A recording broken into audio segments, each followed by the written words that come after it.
What if I told you that the quiet you've been feeling lately, that soft stillness that settles over your chest when you wake in the morning, is not emptiness at all, but the first whisper of something you've been waiting for your entire life without knowing its name? Most people walk past this moment. They feel it brush against them like a breeze through an open window, and they close the curtain, turn up the music, reach for the phone, anything to fill the space. But you've been sitting with it, haven't you? Even if you don't realize it yet. Even if you've told yourself it's nothing, just a mood, just the weather inside you shifting without reason. But there is a reason. There is always a reason, even when the mind cannot name it yet. This quiet is not the absence of noise. It's not the silence that comes after exhaustion or the numbness that follows disappointment. This is different. It carries a weight, but not a heavy one. It's more like the weight of a hand resting gently on your shoulder, reminding you that you are here, that you are real, that something inside you has stopped running. You might have noticed it first in small moments. Maybe you were standing in your kitchen, waiting for water to boil, and instead of scrolling or planning or rehearsing some future conversation, you just stood there. And in that standing, in that doing nothing, you felt something settle. Not peace exactly, but a kind of okayness. A sense that you didn't need to be anywhere else, didn't need to prove anything, didn't need to become someone other than who you are in that exact moment. That feeling, that small and easily dismissed feeling, is the beginning of self-trust forming. It is the quiet confidence that has been growing in the dark soil of your inner life, beneath all the noise and striving and second-guessing. It doesn't announce itself. It doesn't arrive with fanfare or certainty.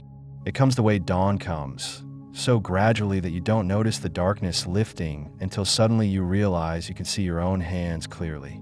Most people spend their lives looking outward for validation, for permission, for a sign that they are on the right path. They wait for someone else to tell them they are enough, that their choices matter, that their instincts can be trusted. And because they are looking outward, they miss the quiet revolution happening within. They miss the moment when the inner voice, the one that has been drowned out by doubt and fear and the voices of others, finally grows strong enough to be heard. Not loud, never loud, but clear, unmistakably clear. Carl Jung spent much of his life mapping the inner landscape, not as a scientist dissecting a specimen, but as a traveler returning from a long journey with stories to tell. He understood that the psyche is not a static thing, not a machine to be fixed or a puzzle to be solved. It is alive. It moves. It speaks in symbols and dreams and sudden knowing. He wrote about the process of individuation, the slow and often painful journey toward becoming who you truly are beneath all the roles and masks and expectations. And at the heart of this process is something he called the self, not the ego, not the persona you show the world, but the deeper organizing principle, the center that holds you even when you feel scattered. Jung also spoke of synchronicity, the way meaningful coincidences appear in our lives, not as random accidents, but as reflections of an inner state aligning with outer reality. When you begin to trust yourself, when that quiet confidence starts to form, the world around you begins to shift. Not because the world has changed, but because you're no longer looking at it through the lens of fear and doubt. You are seeing it with new eyes, eyes that recognize patterns, that sense when something resonates and when it doesn't, that know without needing to explain how they know. Nothing that is happening to you right now is a coincidence. The way certain people have drifted out of your life recently, the way you've lost interest in things that used to excite you, the way you've started choosing silence over noise, solitude over distraction, these are not signs of withdrawal or depression or failure. They are signs of an inner reorientation. Your psyche is shedding what no longer serves you. It is making space for what wants to emerge. And this process, this quiet and often invisible process, requires trust. It requires you to believe that you are not falling apart, but coming together in a new way.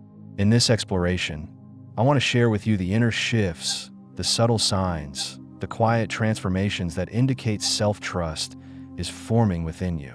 These are not instructions. They're not steps to follow or goals to achieve. They are recognitions, invitations to see what may already be happening in the hidden chambers of your inner life. Some of these signs may feel familiar, like reading about a dream you had, but forgot until the words brought it back. Others may surprise you, may show you something you've been doing without realizing it had meaning. Stay with me through this unfolding. Let the words settle. Let them find the places inside you that are ready to hear them. Because by the end, you may look back at the past weeks or months and see them differently, not as a time of confusion or stagnation, but as a time of deep and necessary preparation. The first sign, the one that often goes unnoticed because it feels so ordinary, is that you've stopped arguing with yourself as much. There was a time, not long ago, when every decision was a battlefield. Should I say yes or no? Should I go or stay? Should I trust this feeling or dismiss it? The inner committee was always in session, voices clashing, each one presenting evidence, building cases, demanding to be heard. And you, caught in the middle, exhausted by the endless deliberation, would finally make a choice and then spend days questioning whether it was the right one. But lately, something has shifted. The arguments have quieted. Not because you've become passive or indifferent, but because you've started to hear one voice more clearly than the others. It's not the loudest voice. It's not the one that shouts warnings or makes grand promises. It's quieter, steadier, and when it speaks, something in you relaxes. You might not even realize you're following it. You might think you're just making decisions the way you always have. But if you pay attention, if you slow down and notice, you'll see that you're choosing more quickly now, with less drama, less second-guessing. You're trusting your first instinct more often. And even when you can't explain why you're choosing one thing over another, you're choosing anyway. And then you're moving forward without the old habit of looking back over your shoulder, wondering if you made a mistake. This is not impulsiveness. Impulsiveness is reactive, driven by emotion or desire or the need to escape discomfort. What you're experiencing is different. It's a kind of inner knowing, a sense that you can trust your own discernment. You're beginning to understand that you don't need to have all the information, don't need to see the entire path, don't need to be absolutely certain before you take a step. You're learning to trust the part of you that knows things the mind cannot yet articulate. Think about a recent decision you made, something small perhaps, like declining an invitation or choosing to spend an evening alone instead of going out. In the past, you might have agonized over it, worried about disappointing someone, questioned whether you were being antisocial or selfish. But this time you just knew. You felt in your body a clear no or a clear yes, and you honored it. And afterward, instead of guilt or doubt, you felt something else. Relief, a sense of alignment, a quiet confirmation that you made the right choice for you, regardless of what anyone else might think. This is self-trust forming. It's the recognition that your inner compass is reliable, that you can consult it and follow its guidance without needing external validation. It's the beginning of a new relationship with yourself, one where you're no longer the prosecutor and the defendant, the judge and the jury, but simply a person listening to your own wisdom and choosing to believe it. Another sign, one that often feels uncomfortable at first, is that you've become less interested in explaining yourself. There was a time when you felt compelled to justify every choice, to make sure everyone understood your reasons, to defend your decisions as if they were on trial. If you said no to something, you would offer a detailed explanation, a list of reasons, evidence to prove that your no was legitimate. If you changed your mind about something, you would apologize, explain, make sure no one thought you were flaky or unreliable. You carried the weight of other people's perceptions, and you worked hard to manage them, to shape them, to ensure that you were seen in a certain way. But lately, you've noticed that this compulsion is fading. You're saying no without the elaborate justifications. You're changing your mind without the apologies. You're making choices that feel right to you even when you know others might not understand.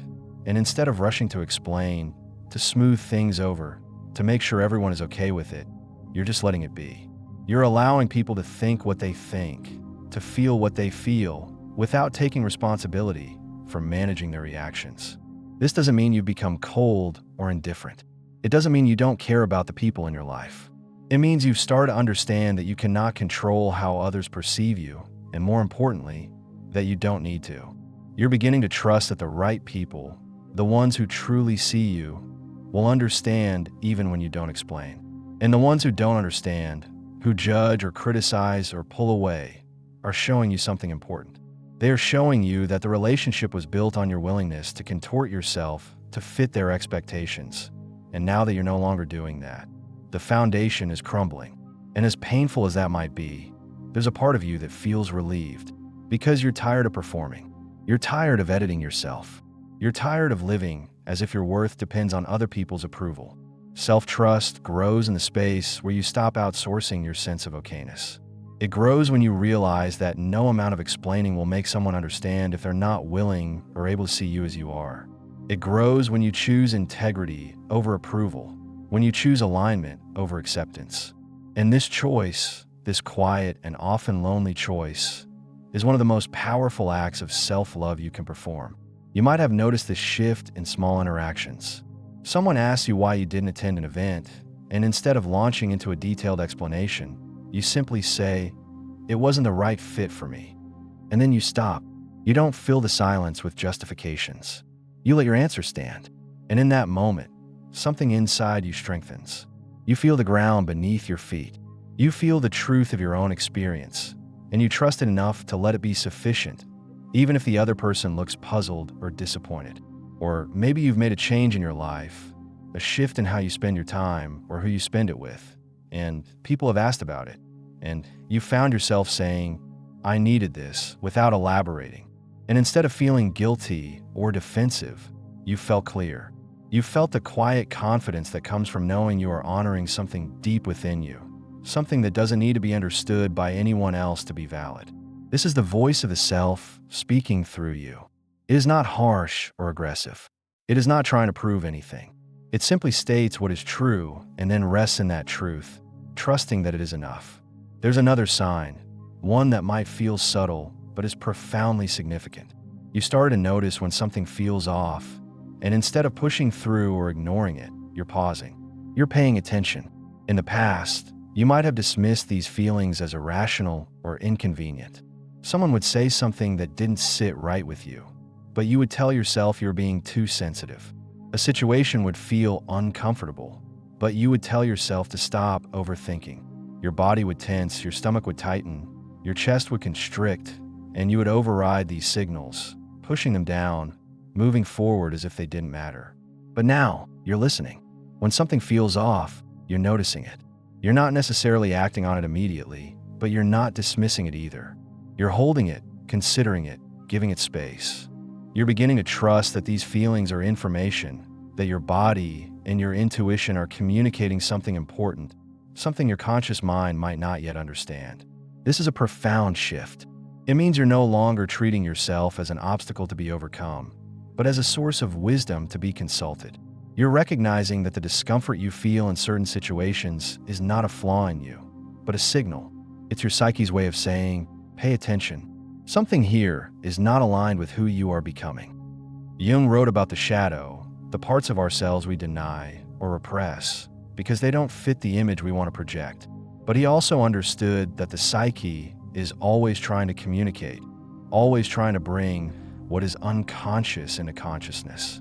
When something feels off, when you experience discomfort or resistance or a subtle sense of wrongness, it's often because some part of you recognizes a misalignment. Maybe the situation is asking you to betray a value you hold. Maybe the person is treating you in a way that dishonors your worth.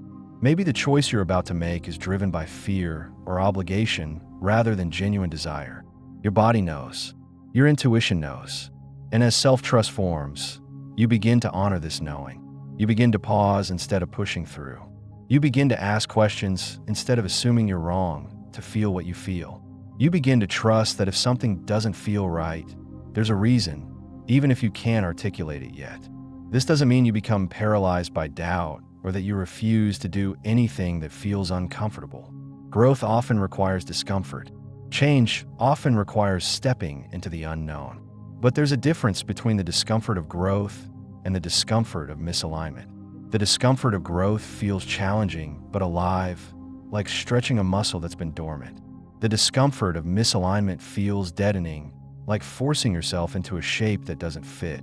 As you learn to trust yourself, you become better at distinguishing between these two kinds of discomfort. You become more attuned to the subtle signals your body and psyche are sending. And you begin to make choices that honor these signals, even when it means disappointing others, even when it means changing course, even when it means admitting that something you thought you wanted no longer feels right. You might have experienced this recently in a conversation where someone was trying to convince you of something, and instead of automatically agreeing or going along to avoid conflict, you felt a clear no rise up inside you, and you honored it. You said, "I need to think about this," or "that doesn't work for me," or simply no. And afterward, instead of feeling guilty, you felt strong. You felt the quiet power that comes from honoring your own boundaries, your own truth, your own inner knowing. Or perhaps you've been in a situation that looked good on paper, that everyone around you said was a great opportunity, but something inside you hesitated. And instead of overriding the hesitation, instead of telling yourself you were being irrational or fearful, you listened to it. You gave yourself permission to wait, to see, to trust that if it's truly right for you, it will still be there when you're ready. And if it's not, then letting it go is the right choice. This is self-trust in action. It's the willingness to honor your inner experience, even when it doesn't make logical sense, even when you can't explain it, even when others don't understand. It's the recognition that you are the authority on your own life, that you are the one who has to live with the consequences of your choices, and therefore you are the one whose inner knowing matters most. There's also something happening in the way you're relating to time. You've stopped rushing in the same way. This doesn't mean you become lazy or unmotivated. It means you've started to trust that things will unfold in their own time, that you don't have to force or push or make things happen through sheer will. There was a time when you felt a constant urgency, a sense that you were behind, that you should be further along, that everyone else was moving faster and you were falling behind. You compared yourself to others, measured your progress against arbitrary timelines, and felt a chronic anxiety about not being where you thought you should be. But something has shifted. You're still moving forward, still pursuing goals and dreams, but there's a different quality to it now. There's a patience, a willingness to let things develop at their own pace.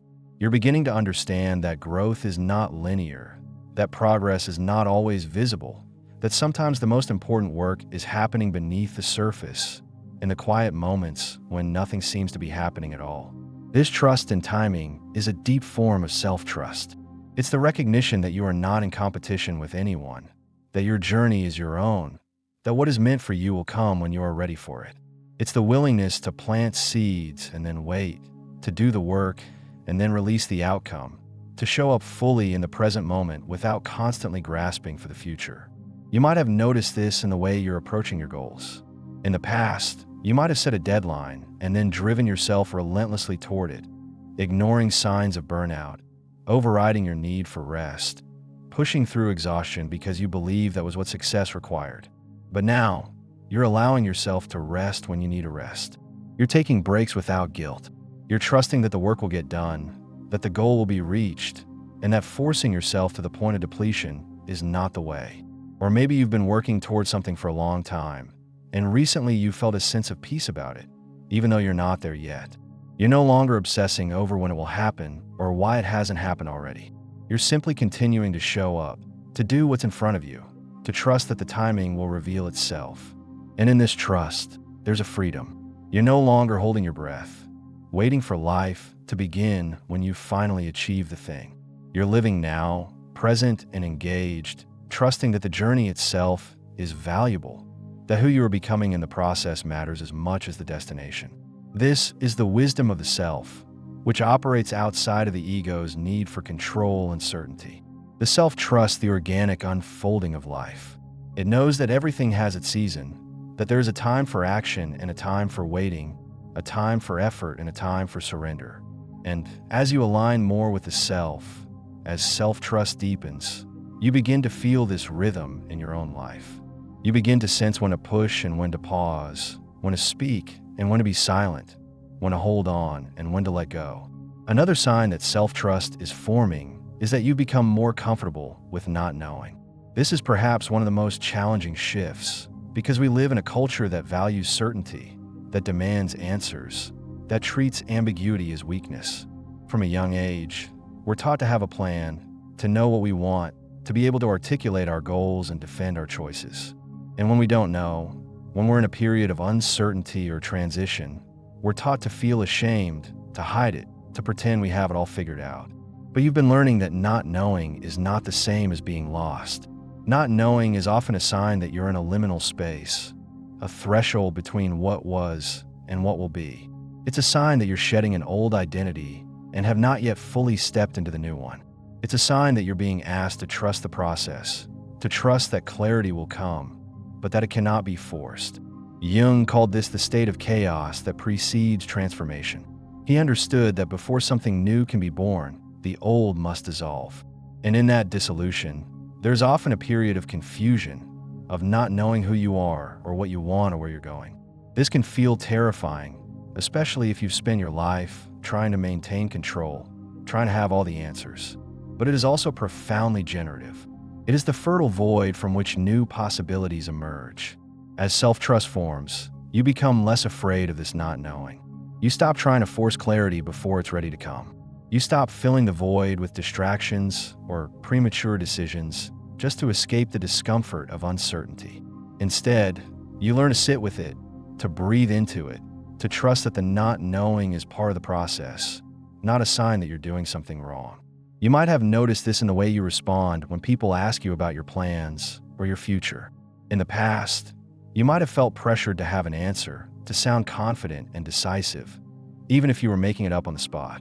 But now, you're more willing to say, "I'm not sure yet," or "I'm figuring it out," or "I'm in a transition." And instead of feeling ashamed or inadequate, you feel honest. You feel the relief of not pretending, of not performing certainty you don't feel. This honesty with yourself and others is a sign of deep self-trust. It means you're no longer afraid that not knowing makes you less valuable or less capable. It means you're trusting that you don't have to have it all figured out to be okay, that you can be in process, in becoming, in the messy middle, and still be whole. There's also a growing awareness that you don't need to have an opinion about everything. You've stopped forcing yourself to take a stance on every issue, to have a hot take on every topic, to join every conversation. In a world that constantly demands your attention, your reaction, your judgment, you've started to recognize that you have a right to silence, to neutrality, to simply not engaging with things that don't resonate with you. This is not apathy. It's discernment. It's the recognition that your energy is finite, that your attention is valuable, and that you get to choose where you direct it.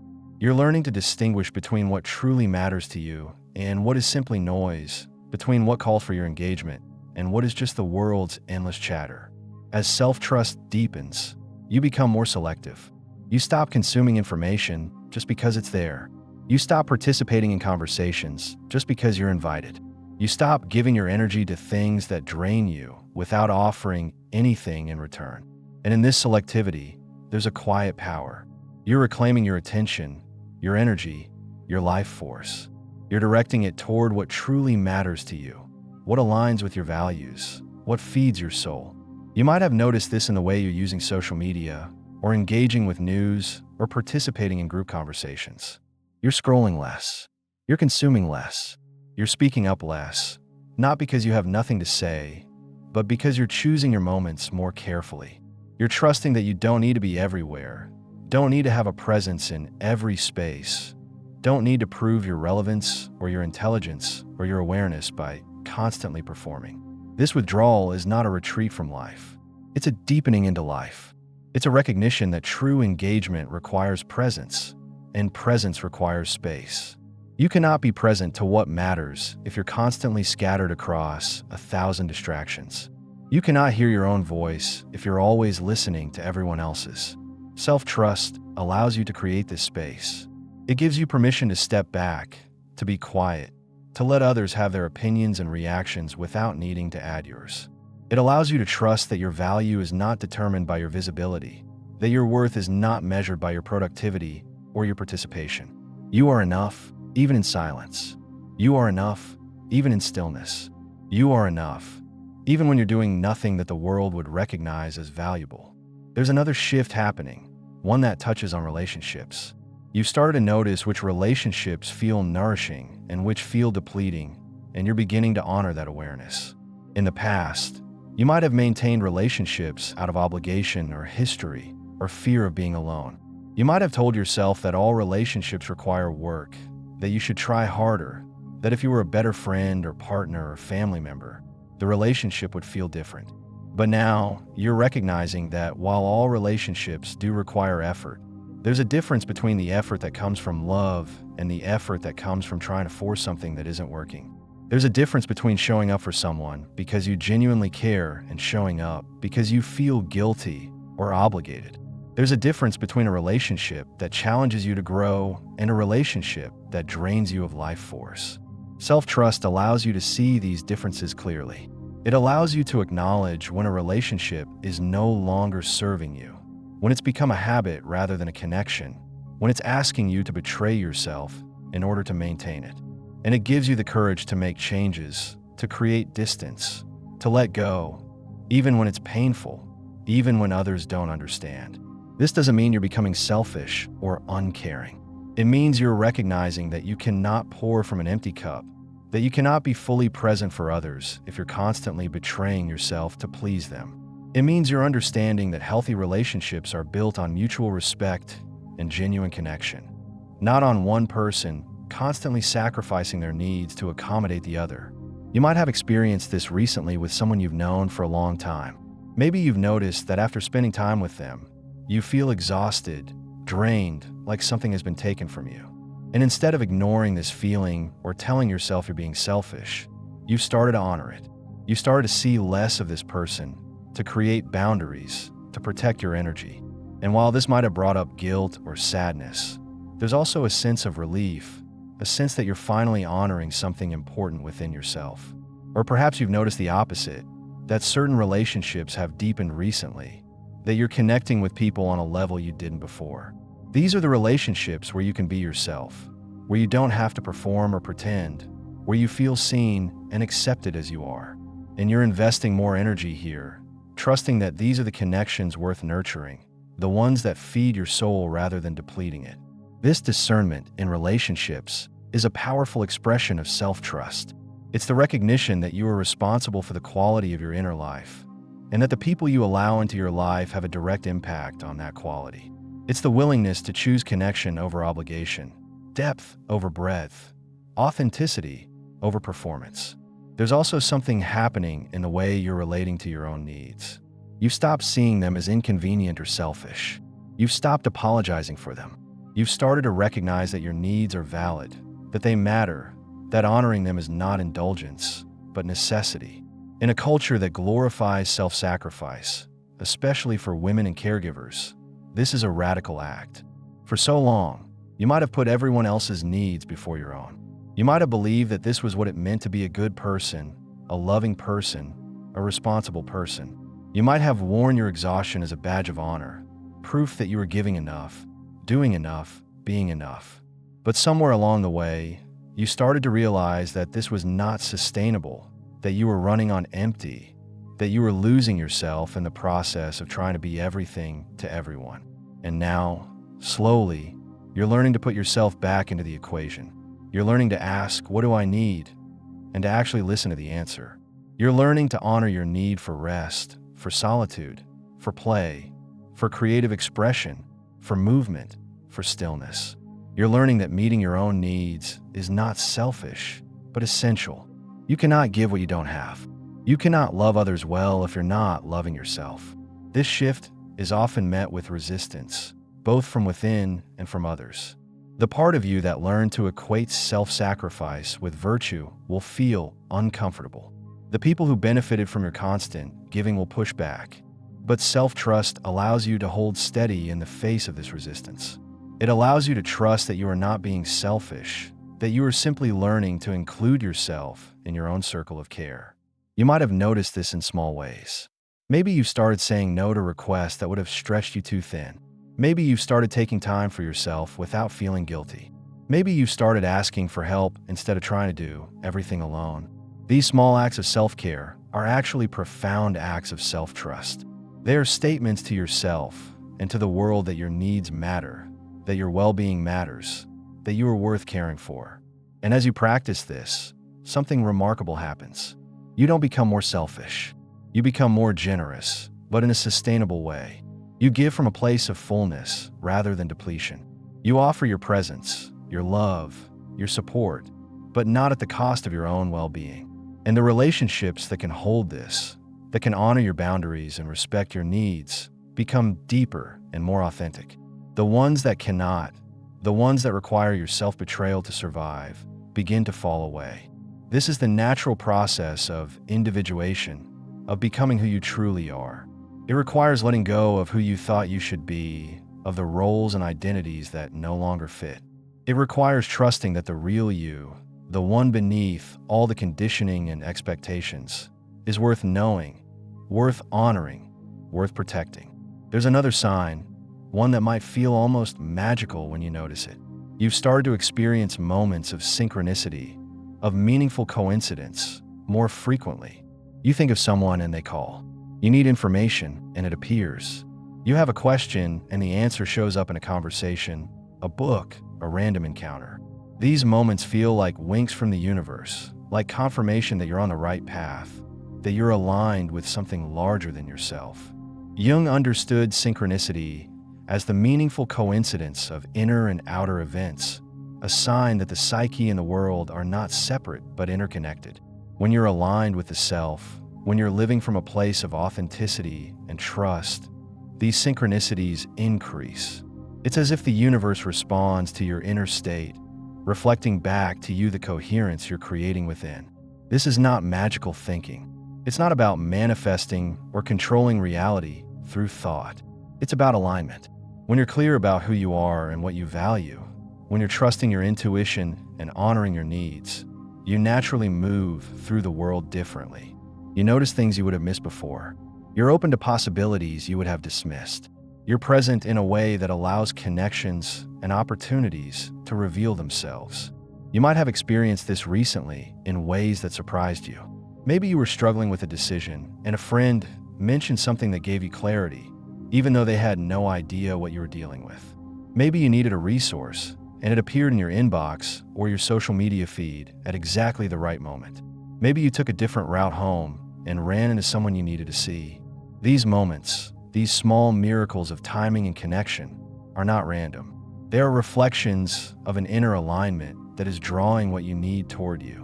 Self-trust opens you to these synchronicities because it quiets the noise of doubt and fear that usually clouds your perception. When you're constantly second-guessing yourself, constantly anxious about the future, constantly trying to control every outcome, you miss the subtle signals, the gentle nudges, the quiet invitations that life is offering you. But when you trust yourself, when you trust the process, when you trust that you are supported and guided, even when you can't see the full picture, you become more receptive. You notice more. You're open to more. And life responds. This doesn't mean everything becomes easy. It doesn't mean you never face challenges or obstacles. But it means you start to see challenges differently. Instead of seeing them as signs that you're on the wrong path, you see them as part of the path, as opportunities for growth, as invitations to trust more deeply. You start to understand that the universe is not punishing you when things don't go as planned, but redirecting you, showing you a different way, asking you to trust that there's a reason even when you can't see it yet. There's also a shift in how you're relating to your past. You stop seeing it as a series of mistakes or failures. You've stopped beating yourself up for choices you made, for time you think you wasted, for opportunities you missed. Instead, you're beginning to see your past as a necessary part of your journey, as the exact path you needed to walk to become who you are now. This compassionate reframing is a sign of deep self-trust. It means you're trusting that even when you didn't know what you were doing, even when you were lost or confused or making choices that hurt you, you were still learning, still growing, still moving towards something. It means you are recognizing that there are no wasted years, no wrong turns, only experiences that shaped you, taught you, brought you to this moment. You might have noticed this in the way you think about your younger self.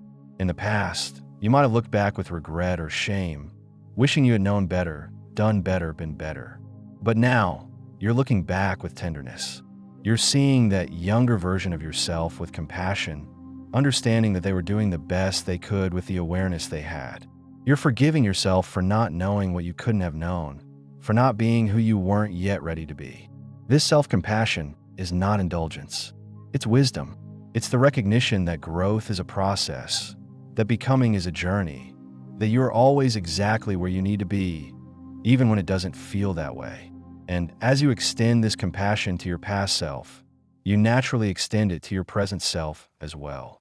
You stop demanding perfection. You stop holding yourself to impossible standards. You start to trust that you are enough right now, as you are, even as you continue to grow and evolve. This shift also changes how you think about the future. You're no longer approaching it with anxiety or dread, but with a kind of open curiosity. You're not trying to control every outcome or plan every detail. You're trusting that you will meet the future when it arrives, that you will have what you need when you need it, that you are capable of navigating whatever comes. This trust in your own capacity is perhaps the deepest form of self-trust.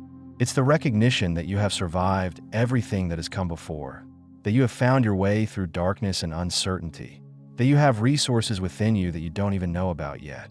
It's the willingness to step into the unknown without needing guarantees, without needing to see the entire path, trusting that you will figure it out as you go. You might feel this when you think about changes you want to make or dreams you want to pursue. In the past, you might have felt paralyzed by all the what-ifs, all the ways things could go wrong, all the reasons it might not work out. But now, there's a quiet confidence. Not certainty, but confidence. A sense that even if it doesn't work out the way you hope, you'll be okay. You'll learn something. You'll adapt. You'll find another way. And this confidence, this trust in your own resilience and resourcefulness, allows you to take risks you wouldn't have taken before, to try things you would have talked yourself out of, to move forward even when you're scared. All of these signs, all of these shifts, are pointing to the same underlying transformation. You are learning to trust yourself. You are learning to listen to your own voice, to honor your own knowing, to believe in your own worth. And this is not a destination you arrive at once and for all. It's a practice, a daily choosing, a constant returning to yourself when you've drifted away. Some days will be easier than others. Some days you'll feel solid in your self-trust, clear and confident and aligned. Other days you'll doubt yourself, question your choices, wonder if you're doing it all wrong. This is normal. This is human. The practice is not to never doubt, but to notice the doubt without letting it take over, to acknowledge it and then return to the deeper knowing beneath it. Self-trust is not about never feeling afraid or uncertain. It's about feeling those things and choosing to trust yourself anyway. It's about recognizing that fear and uncertainty are part of being alive, part of being human, and that they don't disqualify you from trusting your own guidance. In fact, the moments when you trust yourself despite the fear, despite the uncertainty, are the moments when self-trust deepens most profoundly. Think of it like learning to walk. A child learning to walk falls many times. They wobble and stumble and lose their balance. But they keep trying. They trust that their body knows how to do this, that with practice it will become easier, that falling is part of the process, not a sign that they should give up. And eventually, without even thinking about it, they're walking, they're running, they're moving through the world with a confidence that came from trusting the process, from trusting their own capacity to learn. This is what you're doing now. You're learning to walk in a new way, to move through your life with a new kind of confidence, a quiet confidence that doesn't need to announce itself, that doesn't need external validation, that simply knows. And like the child learning to walk, you will stumble, you will fall. But each time you get back up, each time you choose to trust yourself again, the trust deepens. It becomes more solid, more reliable, more a part of who you are. As you continue on this journey, there are a few practices that can support you, simple things you can do to nurture and strengthen this growing self-trust. The first is simply to notice. Pay attention to the moments when you trust yourself, when you honor your intuition, when you make a choice that feels aligned. Notice how it feels in your body, the sense of rightness, the quiet confidence. Let yourself acknowledge these moments, celebrate them even, so that your psyche learns to recognize and value them. Also notice the moments when you don't trust yourself, when you override your intuition, when you betray your own knowing to please someone else or avoid discomfort. Notice these moments without judgment, simply as information. Ask yourself what you were afraid of, what you were trying to avoid, what old pattern was at play. This awareness is the first step toward change. Another practice is to write.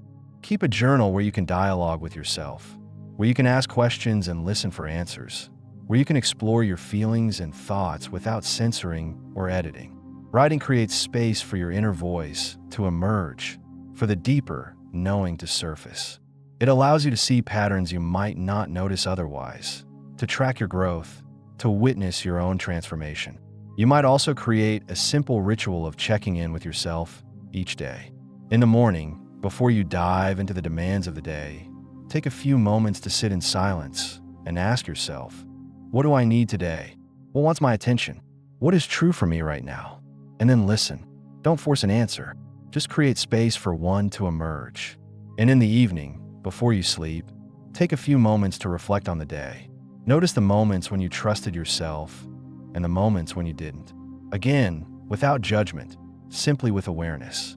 These practices are not about achieving some ideal state of constant self-trust.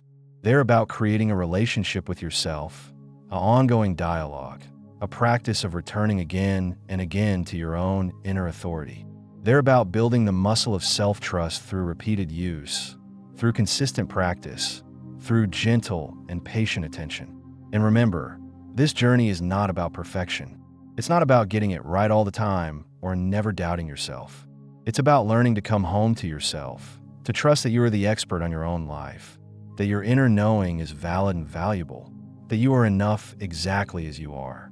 This quiet confidence you've been feeling, this sense of okayness that settles over you in unexpected moments, is not something you need to strive for or achieve. It's already here. It's already forming. It's the natural result of all the small choices you've been making, all the times you've honored your truth, even when it was hard, all the moments you've chosen yourself, even when it felt selfish. You are becoming who you've always been beneath the conditioning and the fear and the need for approval. You are remembering how to trust yourself, how to listen to yourself, how to believe in yourself. And this remembering, this quiet revolution happening in the depths of your being, is changing everything. Not all at once, not in dramatic or visible ways, but slowly, steadily, surely you are transforming. You are coming into alignment with yourself, with the deeper organizing principle that has been guiding you all along, even when you couldn't hear it, even when you didn't know it was there. Trust this process. Trust yourself. Trust that the quiet confidence you feel is not a fleeting mood, but a fundamental shift, a new foundation being laid, a new relationship with yourself being born. You are exactly where you need to be. You are doing exactly what you need to do. And even when you doubt, even when you stumble, even when you forget, the self is still there, still guiding you, still holding you, still inviting you home to the truth of who you are.